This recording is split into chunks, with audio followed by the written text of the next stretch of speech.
Assalamualaikum warahmatullahi wabarakatuh. Bismillahirrahmanirrahim. Alhamdulillahi rabbil alamin. Wassalatu wassalamu ala asyrafil anbiya'i wal mursalin. Sayyidina wa maulana Muhammadin wa ala alihi wa sahbihi ajma'in, amma ba'du. Alhamdulillah, syukur banyak pada Allah Subhanahu wa ta'ala, ya, dengan keizinan dan taufik daripada Allah Subhanahu wa ta'ala, kita diberikan kesempatan pada petang ini untuk sama-sama kita berada dalam majlis ilmu. Hadirin yang dirahmati Allah Subhanahu wa ta'ala, telah pun saya sebutkan pada siri yang telah lalu bahawasanya hadis-hadis yang kita baca ini adalah hadis-hadis penting. Hadis-hadis yang kita baca ni terdiri daripada hadis-hadis yang merupakan asas kepada Islam. Apabila kita memahami hadis-hadis ini, kita ada kefahaman yang menyeluruh. Kefahaman yang menyeluruh tentang apa? Tentang Islam. Nampak gambaran asas basic kepada Islam. Hari ini kita dengan hadis yang keempat, hadis yang kelima, diriwayatkan daripada Ummul Mukminin Ummi Abdullah Aisyah radhiyallahu anha qalat. Hadis diriwayatkan daripada salah seorang isteri Nabi sallallahu alaihi wasallam, yang digelarkan isteri Nabi ini digelar dia Ummul Mukminin, ibu kepada orang yang beriman. Ya, lepas pada Rasulullah wafat pun tak boleh kahwin dengan bini Nabi, sebab dia digelarkan sebagai mak kepada orang yang beriman. Umur muda ke, segak lagu mana ke, tak boleh kacau. Yang ni Nabi punya khusus sebagai umat, dia perlu menghormati. Ini undang-undang yang telah pun disepakati, semua orang Islam faham pada ketika itu.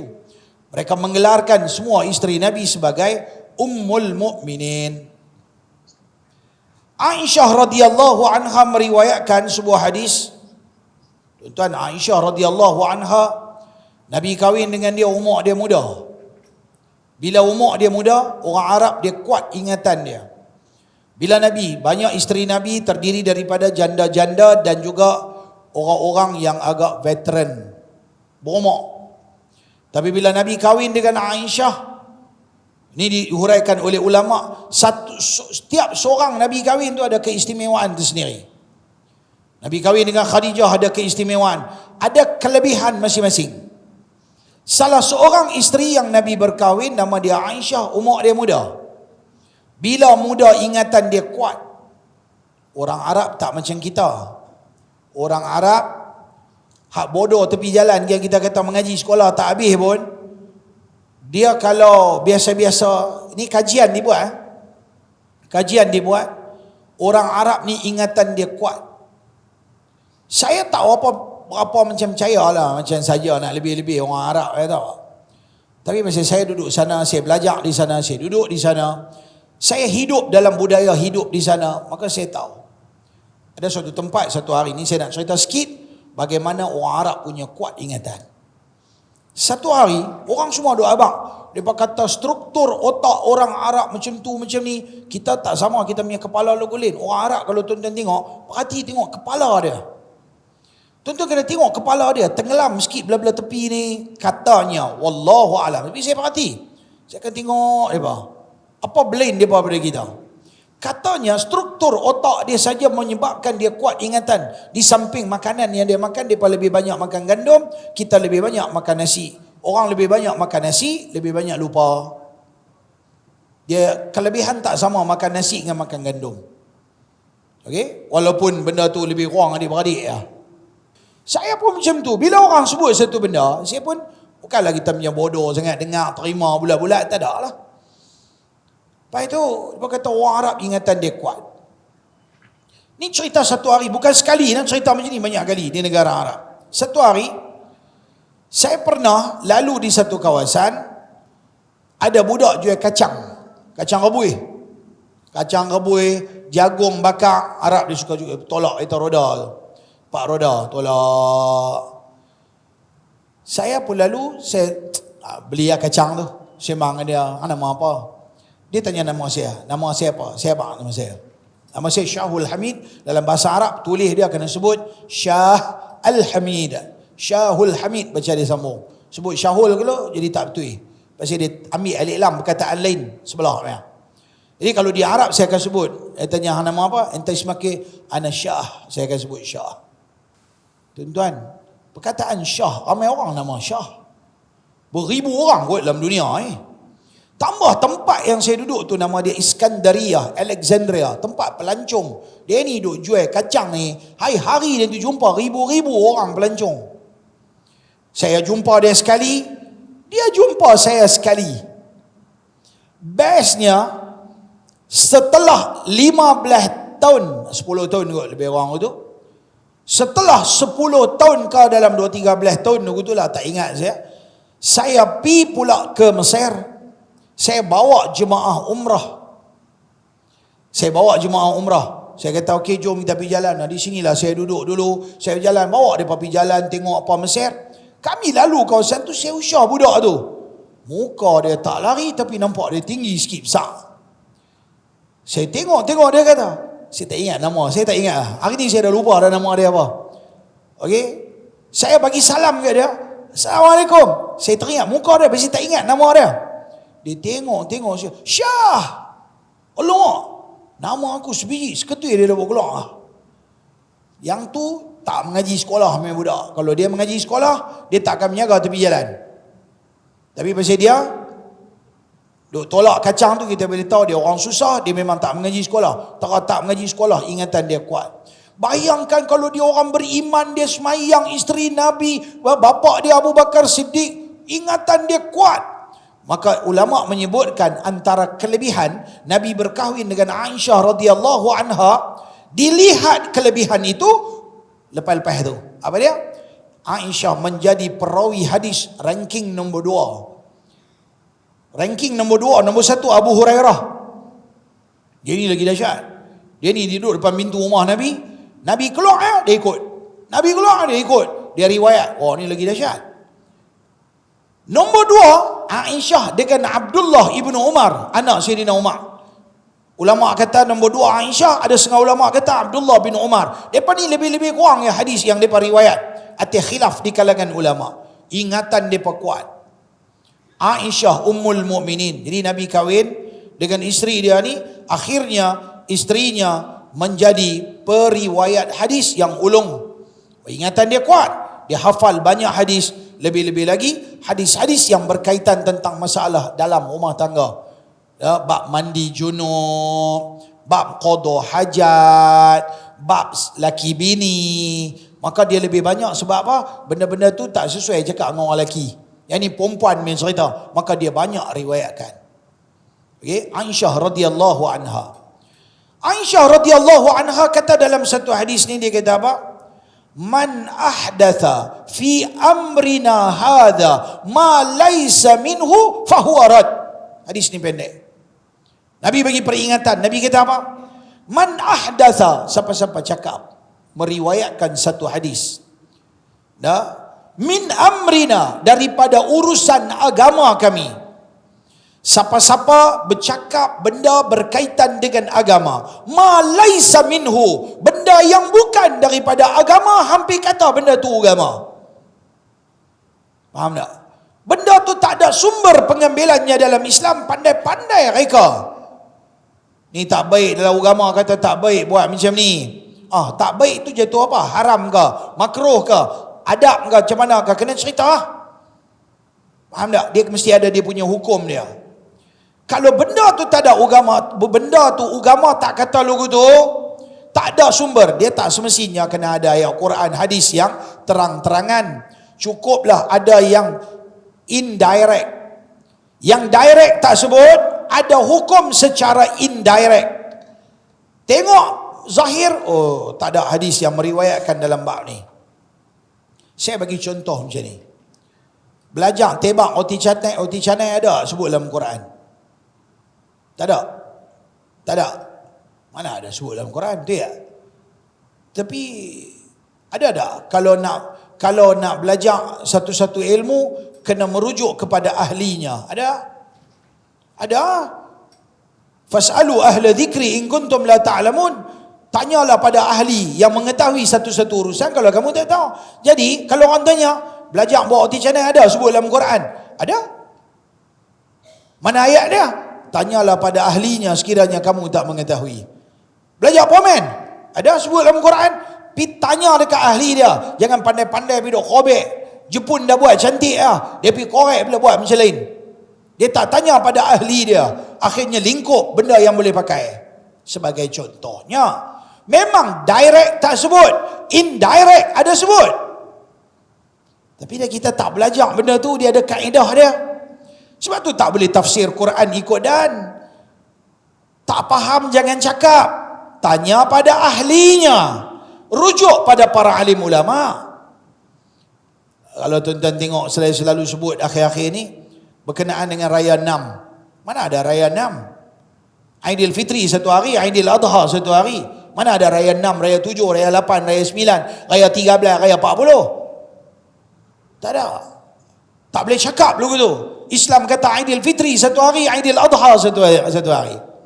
Masuk 2 Syawal. Sebut 2 Syawal, 3 Syawal, 10 Syawal. Hang tak boleh kata Raya ke-10. Cara hang cakap macam tu kira salah. Sebab hang dikira seperti merayakan. Tak boleh cakap dulu tu. Takkan cakap tak boleh. Ya, cakap melambangkan kejahilan. Berarti hang tak boleh cakap macam tu. Hang tak sepatutnya cakap macam tu. Kalau tak tahu cakap tak apa. Yang tahu pun kadang-kadang duk cakap. Boleh faham tak? Jadi, yalah. Tapi kadang-kadang saya pun susah hati. Bila kita buat korban, musim korban, kan raya satu hari. Saya tiap-tiap tu ni buat korban hari kedua ke hari ketiga. Bila kita ditulis tau, insya-Allah korban akan dilaksanakan pada hari tasyrik yang kedua. Bila sebut kata hari tasyrik yang kedua tu bila? Bila? Aidil Adha satu hari, hari tasyrik pertama, hari tasyrik kedua, hari tasyrik ketiga. Jadi ada 4 hari kita boleh buat korban. Bila kita sebut hari tasyrik yang kedua, orang ingat raya kedua. Depa timai hak nombor 2. Tak, tasyrik kedua berarti hari raya, bukan hari raya, hari ketiga. Oh, yang ni leceh. Saya duk entam orang. Ada sekali tu saya buat poster. Saya tulis situ hari tasyrik yang kedua dalam kurungan raya ketiga. Saya kena gila-gila orang bagi saya. Apa arah ustaz kata macam ni. Aduh, aku tak tahu macam mana nak abang orang. Dah bukan terlepas. Masa nak bubuh tu, nak cetak poster tu, duk fikir macam mana aku nak abang ke orang ni. Orang tak faham. Orang tak faham hari tasyrik tu. Faham tak? Orang ingat ayat pertama, ayat kedua, ayat ketiga, ayat keempat. Ayat haji dia tahu ni ada 4 hari raya. Padahal raya 1 hari. 3 hari lagi tu hari-hari tasyrik. Tapi orang tak belajar. Macam mana kita nak cakap? Satu doktor mana kau sudah telefon saya. Ni apa ni ustaz? Tak betul ni. Tak mengaji tak habis kau. Apa kau ustaz? Taruh gila-gila. Kena. Saya buat tak tahu. Layan. Aku punya masalah hang tak faham. Okey, tapi itulah hakikatnya tuan-tuan. Kena faham. Ini sebut biar bagi betul. Baik. Nabi kata, man ahdatha fi amrina hadha ma laysa minhu. Kita tak bawa ini pegang handphone. Man ahdatha fi amrina hadha ma laysa minhu fahuwa rad. Anduk cakap satu benda tak ada dalam agama, maksudnya agama kata logo lain, hang pi kata logo lain. Maka benda tu ditolak dan tidak diterima di dalam Islam. Sebab itu sumber pengambilan hukum dalam Islam ada banyak.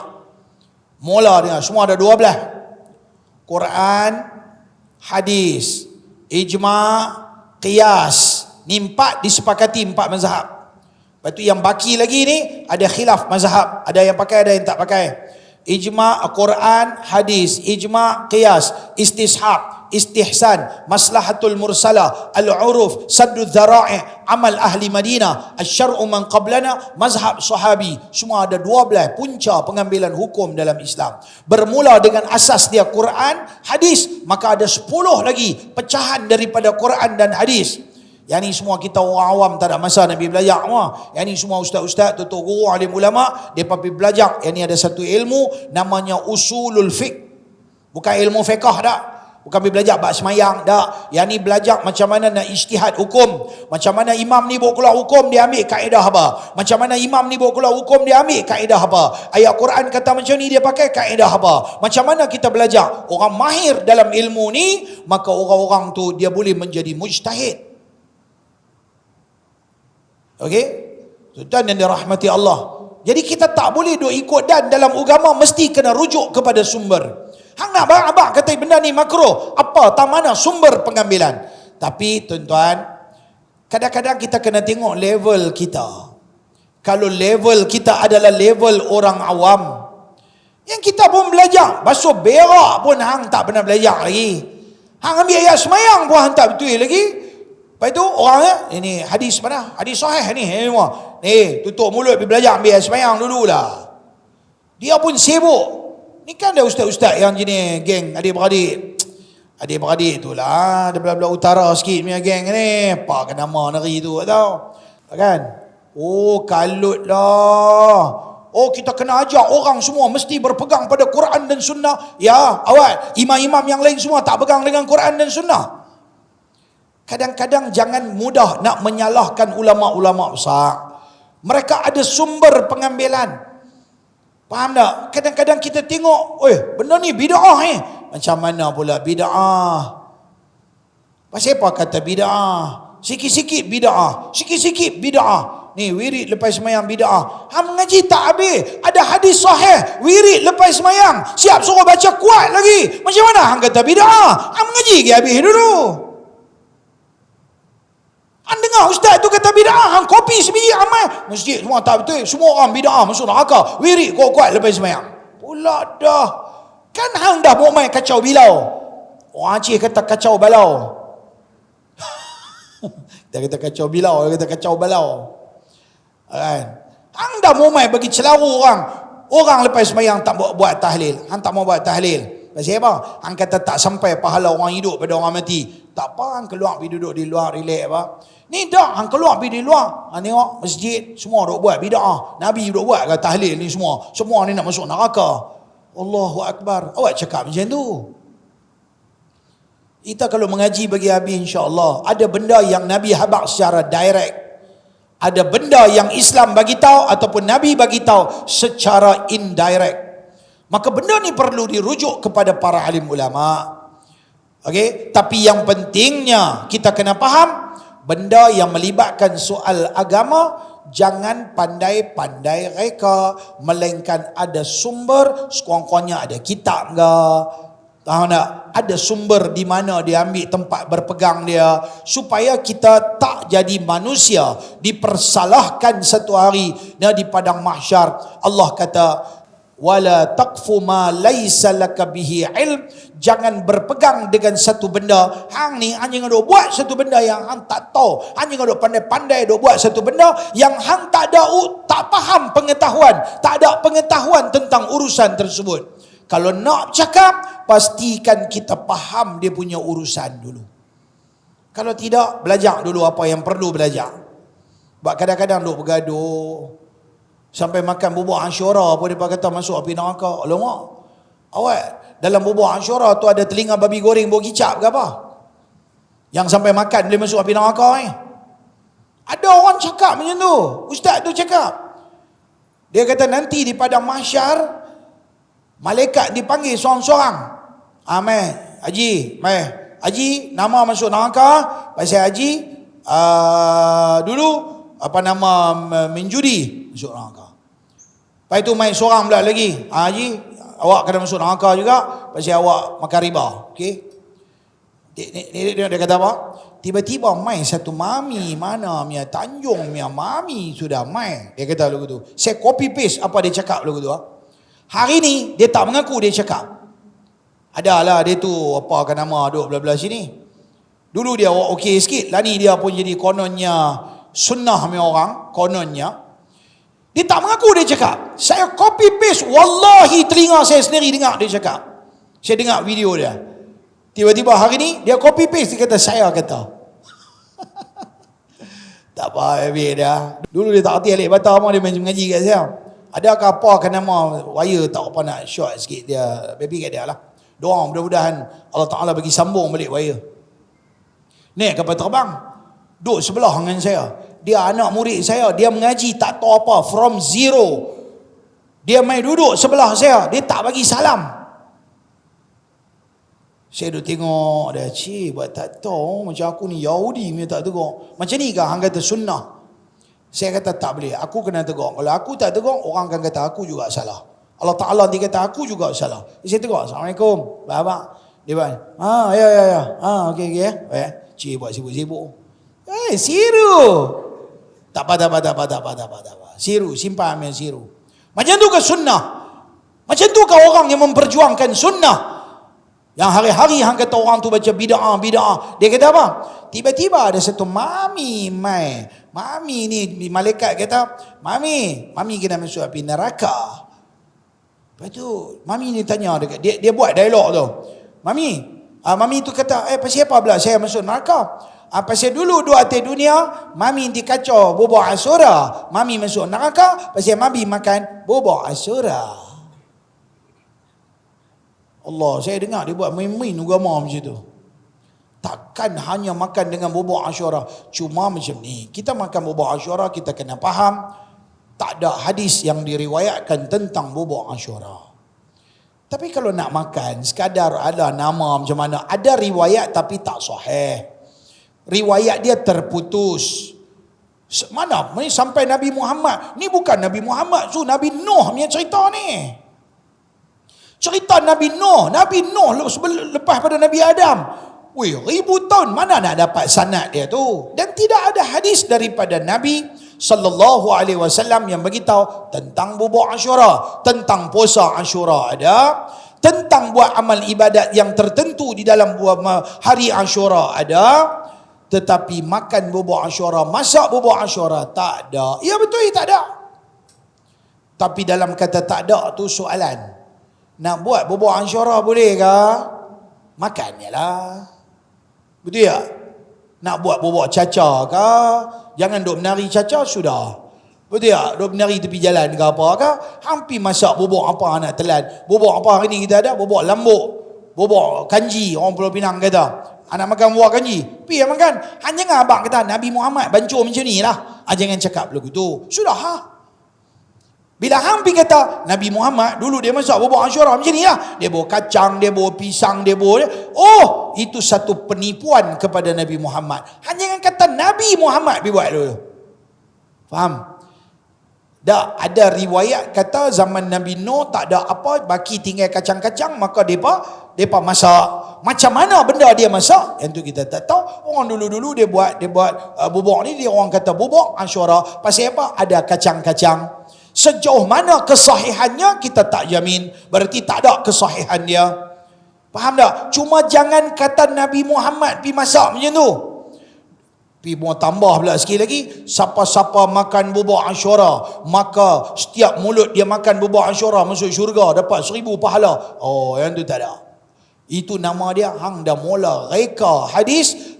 Kata Nabi tak kata, hampir kata. Maka Nabi kata apa?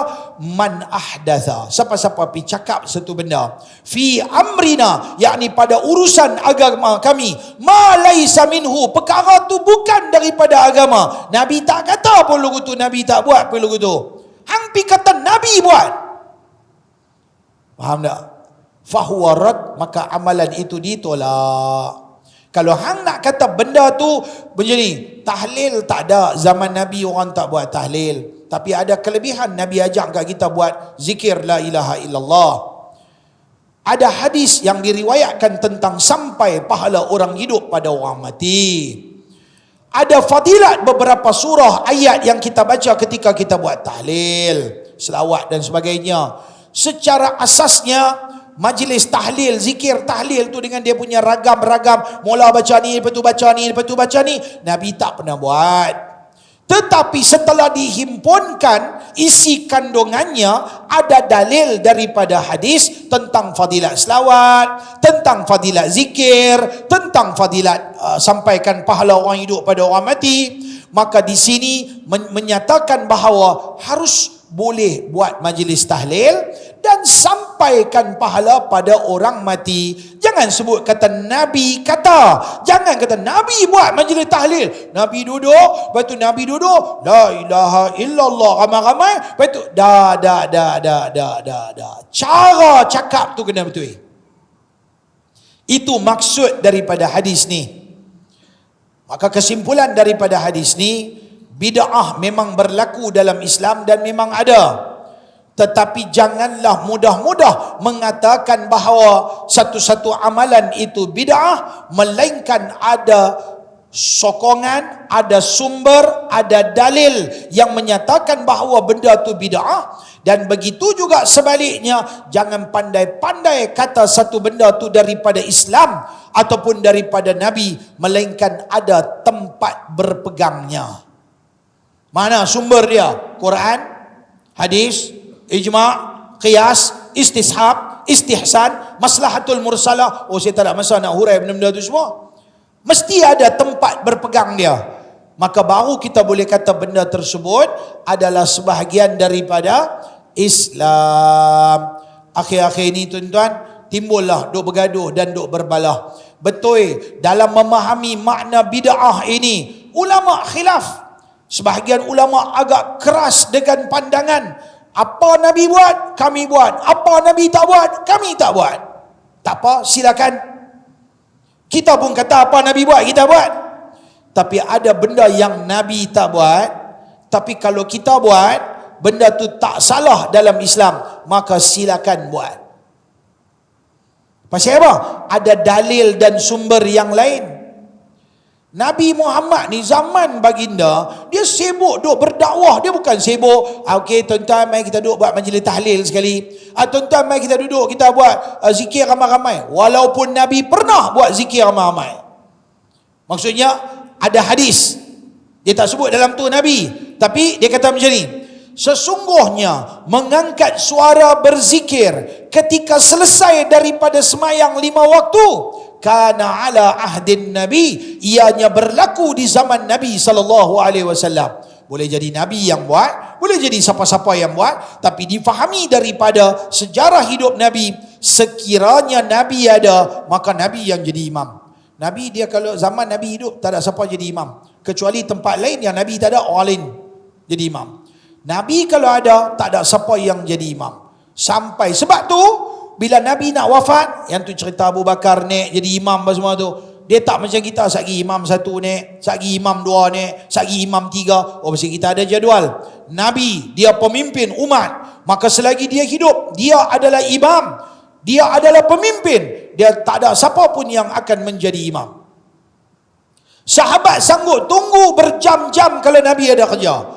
Nabi tengah duduk mesyuarat dengan delegasi mana-mana mai tentang urusan agama Islam. Dah masuk waktu, sahabat duduk menunggu. Tunggu. Duduk kadang-kadang sampai terlena. Ya? Nabi kadang-kadang mengajak sibuk. Hadis kita baca dalam Sunan Tirmizi, kita baca dalam Bahrul Mazi. Bagaimana Nabi SAW kadang-kadang mentakhirkan waktu solat Isya sehingga 1/3 awal malam. Kalau kita tengok 1/3 awal malam, lebih kurang pukul 10.30, 11, semayang Isyak pada time tu. Pasal apa? Ada mesyuarat, ada benda penting. Oh ni nak pergi perang. Oh ni ada apa? Musuh nak main serang hendap. Oh ni nak bincang tentang umat. Oh ada umat sakit ke apa? Ada masalah apa ke? Tak kira ada apa masalah. Bincang. Ataupun Nabi mengajak. Tak salah. Tiba-tiba sebahagian orang bila semayang Isyak lewat sikit, oi marah nak buat main. Marah setengah tempat. Kalau semayang Isyak lewat, dia kira kalau boleh azan Isyak mau duk berhenti dah semua, kami nak belah balik orang. Kadang-kadang perlu ditakhirkan sebab perbincangan tu tak habis. Perlu kadang-kadang ada soal jawab. Itulah nama dia belajar. Belajar ni bukan takkan nak melepaskan batuk di tangga, mai duduk maghrib Isyak, azan Isyak, pak berhenti, lepas tu semua semayang Isyak balik. Sebab kita dapat ilmu tu sekat jalan, kadang-kadang tak dapat disempurnakan. Maka adalah fleksibel dia, kadang-kadang lebih, kadang-kadang kurang dan sebagainya. Maka tak salah melambatkan. Setengah masjid jangan buat main. Setengah-setengah orang tua-tua, veteran-veteran, ustaz tengah duduk mengajar sini, dia duduk di belakang. Tangan buat macam tu. Saya cukup pantang kalau bila mengajar. Tak ada adab dengan guru. Hantar surat lah. Assalamualaikum Ustaz. Masa kalau boleh kita pendekkan. Ada kerja sikit. Masjid kita ada mesyuarat hari ni. Ustaz, oh betul ke? Tak apa. Dia pun cari tak mana peluang boleh berhenti. Ni dia duduk di belakang. Ingat main bola. Boleh berhenti, boleh buat macam tu. Ada apa? Cakap, hantar satu surat mai. Assalamualaikum Ustaz, kami ada. Tak ada apa nak berhenti awal, mai abang saya siap. Assalamualaikum Ustaz, sini boleh tak lagi Ustaz mengajar? Ustaz bagi berhenti awal sikit boleh? Malam ni kami ada mesyuarat agung. Oh betul ya? Tak apa. Dia pun berhenti awal. Okey apa? Kan ada budi bicara yang boleh kita selesaikan dengan cara elok. Takkan duduk di belakang, tunjuk jam, buat lu gitu. Marah-marah pula. Apa? Tu macam lu gitu. Main mengaji, tak ada adab macam buat lu gitu kat ustaz-ustaz. Dia tetamu main tempat kita. Baca hadis pasal tetamu saja dia jadi hang tak ada adab lah. Nabi ustaz yang main mengajar, dia bukan orang situ, dia orang luar. Maknanya dia tetamu. Nabi kata apa? Siapa yang beriman pada Allah dan hari akhirat, fal yukrim dhaifahu, maka hendaklah dia memuliakan tetamunya. Maknanya bila hang buat lagu tu dekat tetamu, hang tak ada adab dan hang punya iman lemah. Tak sepatutnya buat macam tu. Ini sebagai peringatan. Dan bukan masalah salah nak bagi lebih ke apa time, tetapi cara kita nak bagi tahu tu. Yang tu biar bagi betul. Tuan-tuan, ini sepintas selalu kita sebut. Jadi kesimpulannya, soal agama tak boleh main-main. Soal agama mestilah rujuk kepada ahlinya dan kepada sumbernya, rujukannya yang betul. Barulah kita dapat gambaran agama tu secara betul. Saya doakan tuan-tuan lepas-lepas ni, di mana kita berada, jangan pandai-pandai, tak faham, tanya. Apa saya bagi kat tuan-tuan satu kelebihan untuk tuan-tuan boleh tanya soalan. Saya bagi nombor telefon saya. Saya habaq banyak kali, siapa mau video-video pendek daripada saya, sila simpan nombor saya. Kemudian WhatsApp mai dekat saya. Bagus-bagus, ramai orang bagi.